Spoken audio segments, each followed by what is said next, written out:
Hi, you guys. Welcome back. My name is Carrie Penny. I am the Happy Crafty Homemaker, and I guess this is Crafty Chat number 3. So I have been asked by a couple of you guys to weigh in on some things that are going on in the Craftyverse. And I figured sitting down and talking about all 3 of these companies at once would kind of be the way to do this. A lot of people have just realized Hobby Lobby is no longer doing their 40% off coupon. Michael's was just bought out by a investment portfolio, and Knitcrate is raising the price on their subscription box. So,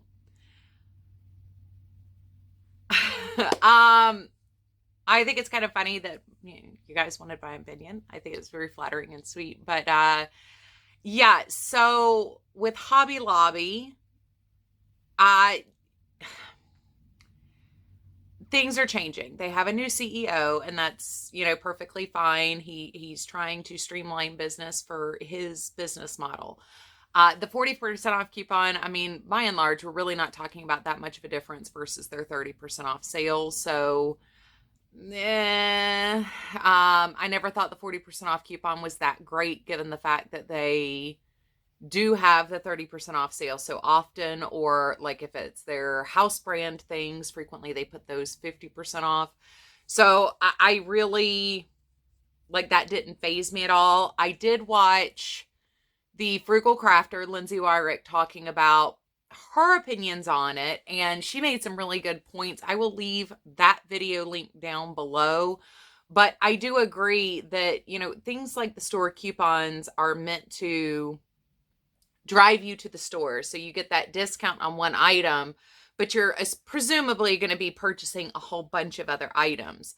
So it kind of has a balance in, you draw somebody in with one thing and then they purchase other things. So that the business makes up the money other places. Really no different than how a lot of people do Black Friday sales. They'll drive you in with some item that is super discounted, but then they assume you're going to be purchasing, accessories or something else to make up that revenue. We are talking about a business here. They do have to be concerned with their bottom line, whether they're publicly traded or privately held. So that really didn't surprise me, especially as I've seen on social media people discussing their anger with the dropping of this coupon, because they're like, well, I mean, I would only go in and buy one item with my coupon. I wouldn't buy anything else. Like, I would go in on a mission and buy, and that's fine. I am all for shopping the best possible deal. I'm not saying that was a wrong way of shopping, but it does affect the bottom line for the business. So if let's say 60% of the consumers who are using that coupon off on a high dollar item and then not purchasing anything else to kind of make up that revenue loss, something's got to change in the business model. Now, as of filming this right now, they're still doing their 30% off sale. They still appear to be doing their 50% off sale on their house line items. So, I mean, it really hasn't affected the way I shop, because generally, with, like the exception of buying like the hank of yarn to review their hand-dyed authentic line, I really don't use the 40% off coupon that often, because most of the stuff I go in to buy is already on sale. So a lot of the time when I shop at Hobby Lobby, I don't even get an opportunity to use that 40% off coupon. Their beads regularly go on sale 30 to 60% off. The yarn goes on sale for 30% off. Certain fabric lines are 30% off. And paper crafting, Paper Studio is the brand that makes up the bulk of their paper crafting stuff, and that goes on sale for 50% off pretty regularly, or buy one, get one free pretty regularly. And Tim Holtz, Adirondack, companies like that, they go on sale 30% off. Cricut doesn't allow sales and coupons if it's not something that they have on sale. So it's a universal sale. Like if Cricut puts like a maker on sale for, the maker bundles on sale for $3.99, it's $3.99 at Michael's, Hobby Lobby, Joann's, the Cricut website. You might get a larger bundle if you order directly from Cricut, but it's the same sale price across the board.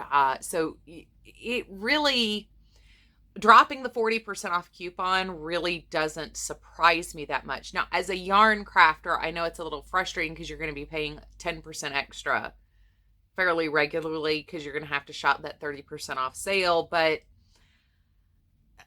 it didn't surprise me, especially the way I saw people were talking about how they shop at Hobby Lobby, that Hobby Lobby would discontinue that coupon. But Lindsay Wyrick does do a much better job at expressing her opinions on it. And definitely check her out. I love her. I love her Ask a Crafter series, which is a fairly new series for her channel, and her Sat Chats. That's a new one for the last year. Check her out, and like I said, I will leave the video specifically pertaining to Hobby Lobby linked in the description box down below. But her content by and large is just fantastic. Even if you're not into painting, which is the bulk of her content, she's pretty awesome. I really, really love her content. Michael's being bought out. So I, once again, was not very surprised with this. If you're in the US, you might have noticed over the last year, Michael's no longer doing a 50% off coupon. And that started about the same time that they acquired AC Moore. So I know like a whole bunch of things happened that, hindsight 2020 and everything, we didn't know what 2020 was going to be like. But I did think it was odd that 50 to 60% off coupon was no longer being offered at Michael's, which told me that they were already making changes. Something was happening right after that, the acquisition of AC Moore, that there were changes occurring. And then once global issue hit, there was a complete stop to the higher end American coupons for Michael's. It really didn't surprise me that as the year has gone on, or the 2020 went on, and as we've come into 2021, that coupon hasn't resurfaced. There hasn't been a single coupon that I've seen that is, an extra 20% off sale items or including sale items. I haven't seen the extra markdown on the clearance items in the event that I have been in the store. So like, frequently, come like Christmas time, Michael's will do a markdown of the clearance aisle, mostly to push that stuff out so they have room for Christmas, because they do have a lot of Christmas they put out. Generally before Black Friday sometime, when they're doing the last push of the Christmas stuff out onto the sales floor. In the US, there tends to be a coupon that either gives you higher off on a clearance, or you see a second clearance sticker showing up on a lot of items to mark those items out further so they get pushed off the shelf and cleared out of the store. 2020, I did not notice that sale, and I did not notice any extra clearance stickers being put on anything. So between the 50 to 60% off a single item, and if there was like a 40% off coupon on a single item, I noticed almost all of the high dollar items that they sell, including like the Karen anniversary cakes when those launched, every single time there was a higher price point or percentage off coupon, those higher priced items were already marked off at 15 to 20% off. They were on some sort of sale of their own. So finding out that Michael's was purchased out by an investment company really didn't surprise me. I was thinking that they must be hurting already. I've noticed that the sales haven't been quite as advantageous as they had been in the past. I would not be surprised to see something very similar happening at Joann's, just given the nature of how 2020 treated a lot of businesses, and a lot of businesses are needing lifting somehow. I don't have any sort of insider information or anything. I know that's disappointing to the people who emailed me about this yesterday. And I got an interesting flurry of emails in the last 2 weeks asking me to address these. And then yesterday, the floodgates opened up, between more people finding out that Michaels was bought out by a investment company. They're now just another portfolio item for a company, a holding group, and Knitcrate sending out their email. I'm flattered you guys want my opinion on this, but I don't have insider information. I understand sales and marketing, and I understand sales trends and watching trends and things like that, but I don't have insider information. This is just knowledge and experience gained over years. So I wasn't surprised to find out that there was this shift with Michaels, that they were positioning themselves to be bought.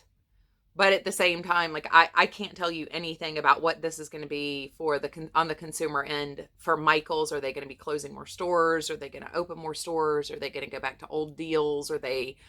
I have zero insider information. I know nothing about the investment group that has purchased them. I literally don't know.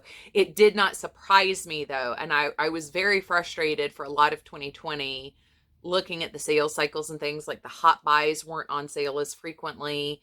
The paper pads that weren't hot buy pads, just the like regular, 20 whatever dollar pads, like those weren't going on sale. Yarn was only going on sale 25% off. The house lines, really frequently Michaels has put their house lines on deep discounts regularly. Like they'll go on 70% off sales, or they'll go on 50% off sales.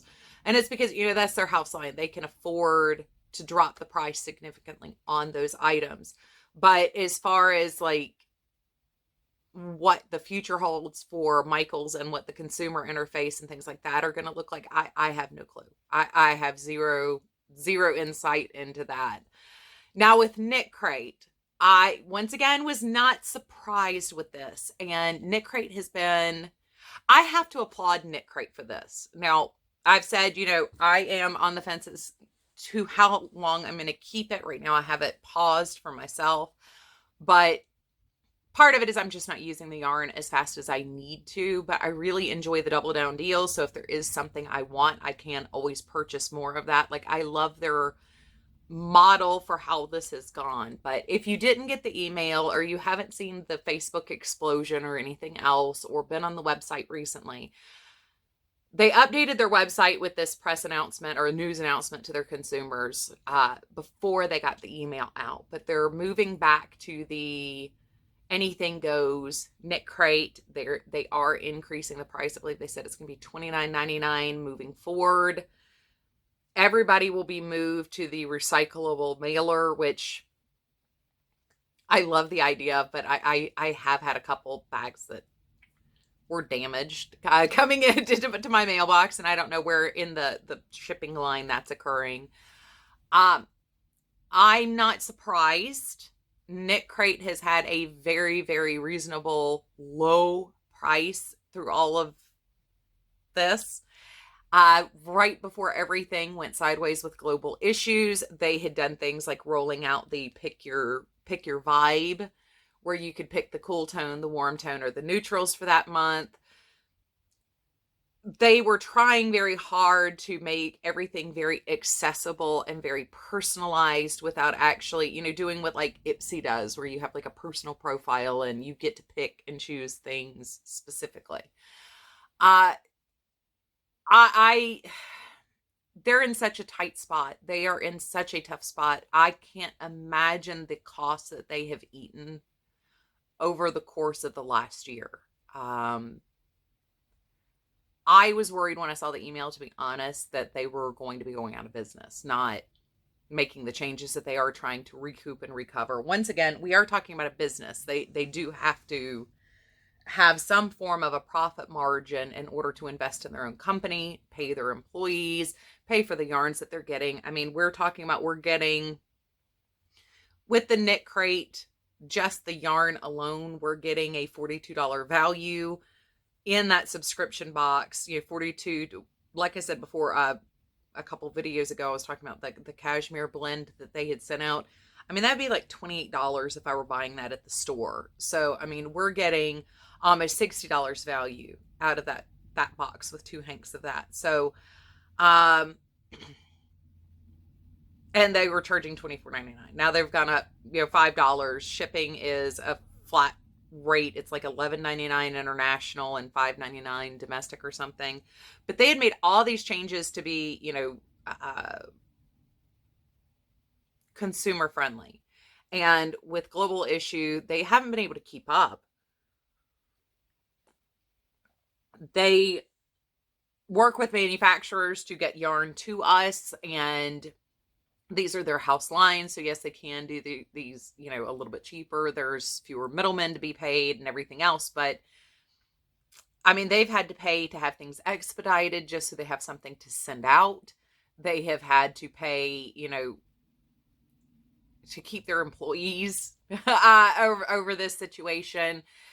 They've lost a lot of consumers because we don't have money to spend on a subscription box. They have lost a lot in the shipping costs, where shipping has been more coming into the US. And unfortunately, the kinds of yarns that they produce, a lot of them, they can't have manufactured domestically. They, I believe, said they have an Italian manufacturer and a Peruvian manufacturer, which for a lot of yarns that I use that are, that knit picks or higher zone, that is where a lot of those are manufactured. A lot of our synthetics are manufactured in Turkey or China. A lot of the natural fibers are processed or manufactured in Italy or Peru. And I'm not sure why those specifically. There is a great manufacturer in, I believe, Venezuela, but Italy and Peru are where it is. And the EU has had their own issues with global issue. Italy was struck very hard for a long time, so they were behind. Peru has had back and forth, rolling closures, things like that. So Knitcrate has really struggled to get product to put into the boxes. And I have to say, it really, really sucks that you have to tell your consumer you're failing them somewhere, that you've dropped the ball somewhere, or but they have handled transparency with grace. They have worked really hard to be very, very transparent. And as this has worn on and problems have gotten worse, they can't expedite from another manufacturer. They can't hide it anymore. They can't, make discrete decisions behind the scenes, preparing for 2 months in advance. They have been exceptionally transparent with us, the consumer. And you can tell in the email that I got last night, this was an attempt to be very transparent with the consumer. This was an attempt to let people know really what is going on. So I don't really have a whole lot to add to what they said. I don't know how I would share the entire thing, but it apparently is posted on the Knitcrate website, so please feel free to go and check that out. But I mean, I understand business is business. They are stuck between a rock and a hard place, where they had done all these things to be more consumer accessible.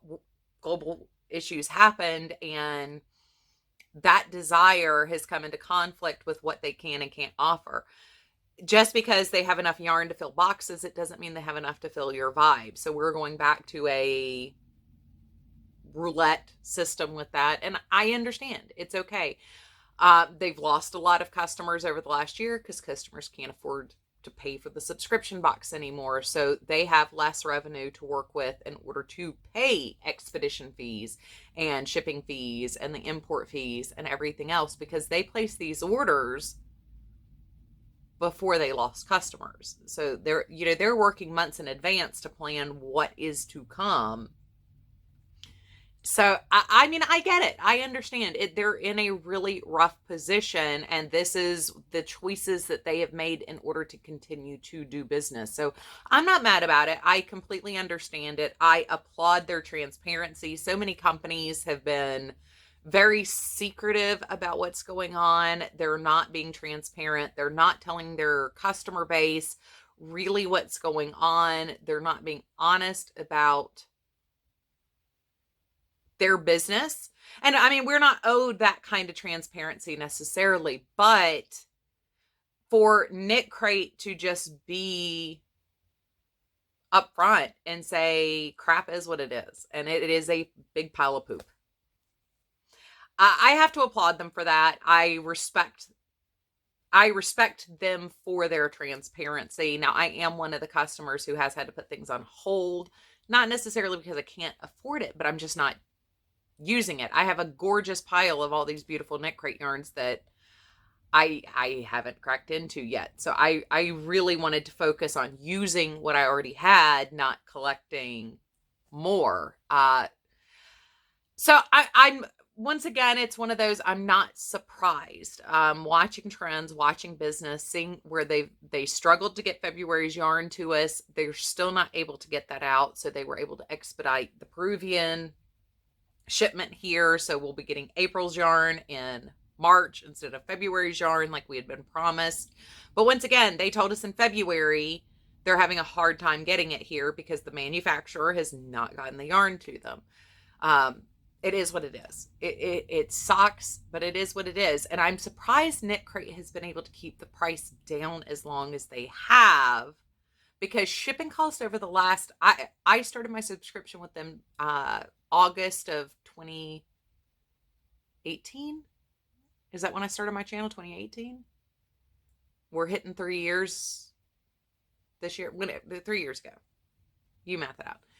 It's been 2.5 years, 18 months, whatever, since 2.5 years. This will be my 3rd year on YouTube.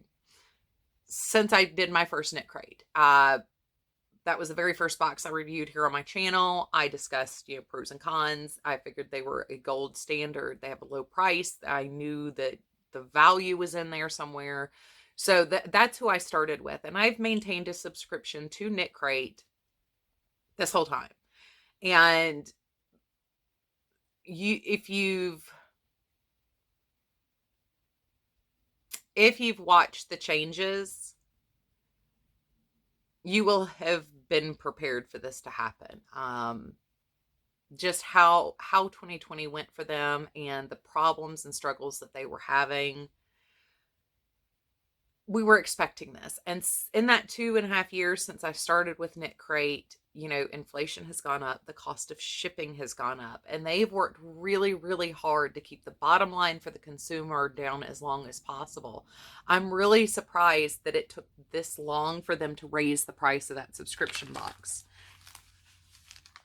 Even with that price raise, assuming the quality of the yarn coming in the box does not change, once again, we're still getting $44 to $60 worth of value in the yarn alone. Not to mention, we're getting up to like 6 patterns sometimes. And then there's some sort of extra, like this last month, we got a tape measure. And it's a nice tape measure, but it's, it's a tape measure. I'm surprised. I really am surprised they've been able to keep the price down as long as they have with everything going on globally as it has been, and the cost of things, being driven up over the last 2 years. There are lots of things that have just changed, and they've worked very hard to keep their customers happy. They started working with independent dyers. They're working with influencers to get patterns into our hands that are, special to them, but have a connection to us as consumers of entertainment. They worked with Margaret Olander, Glenda, Brooklyn Boy Knits. They've really done a lot of amazing things over the last 2.5 years that, as a customer, I have greatly appreciated. But I have been surprised that keeping the price down has been something they were able to do. And I don't think that where they have raised the price is problematic. I mean, they're not charging, 100% of the cost. Like I said, we're still under $30 for what we're spending. And we're for the standard Knitcrate. Now, I haven't mathed out, all the other, Mrs. Crosby's, Malbrigo, things like that. But the standard just 2 skein of yarn Knitcrate, we're still going to be getting more value than what we're paying for that subscription box. And it's a really nice quality. It's so I think it's one of those, unfortunately, once again, it is what it is. And they explained themselves perfectly. It stings a little to have to pay more for it. It is frustrating as the consumer because there are no guarantees anymore, but it's also frustrating for them because they can't offer the same customer service that they were trying to offer before everything went sideways. So I'm not angry. I'm not mad. I recognize exactly the position they're in, and all 3 of these companies are in different boats at the same brackish water. I don't think there was going to be a way for any of them to not have backlash or not have people upset with them. So I'm not mad at Hobby Lobby, Michaels, or Knitcrate for the changes that they're making here in 2021 for their business. I don't think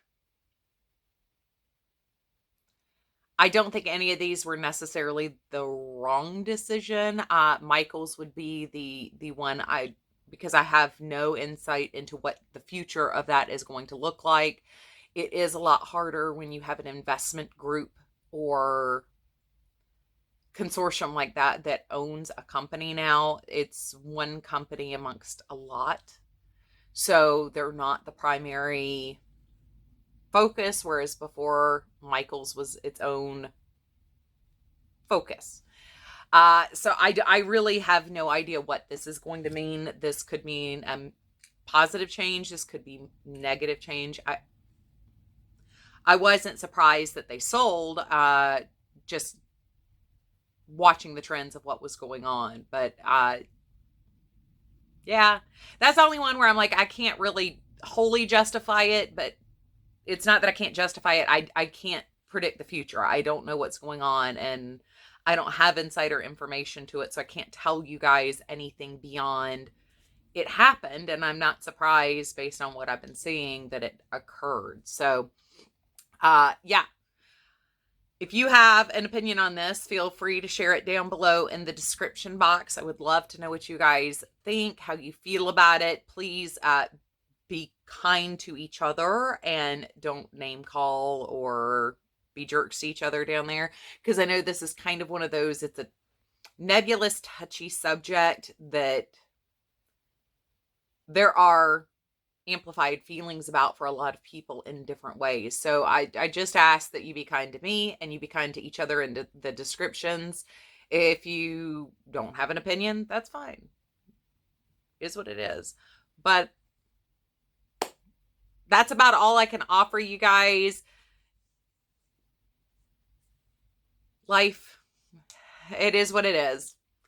Anyway, I hope you guys are having a fantastic day. I love you guys, and I will see y'all real soon.